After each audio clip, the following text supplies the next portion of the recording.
Welcome to this quick guide on how to enable slow mode in your channel Discord, updated for 2026. If you're managing a busy server, slow mode can be a lifesaver by giving everyone a moment to breathe between messages. Here's a straightforward way to set it up in just a few taps. First, open Discord and navigate to your server. On the left, you'll see a list of channels. Pick the channel where you want to apply slow mode. This works for text channels used for chat, announcements, or any place people gather to talk. Next, long press on the channel name. If you're on a desktop, right-click the channel name instead. A small menu will appear with several options. Look for Edit Channel and select it.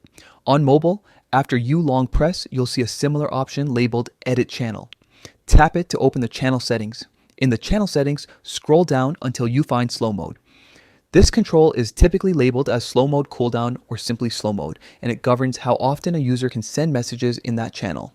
You'll see a slider or a drop down with time options. Now, change the slider to the time you want. The choices usually range from a few seconds up to several minutes.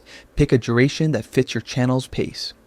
Half a minute to a minute is common for active chats, while longer intervals can help in high traffic rooms or during events. Once you've set the desired slow mode interval, save or confirm your changes.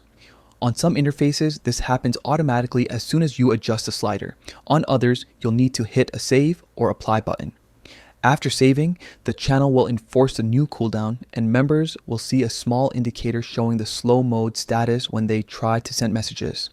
A quick tip: consider testing the setting by sending a few messages yourself or asking a trusted member to try posting.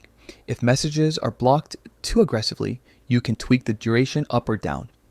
It's often better to start with a conservative setting and adjust based on how the channel feels during a live session. That's all there is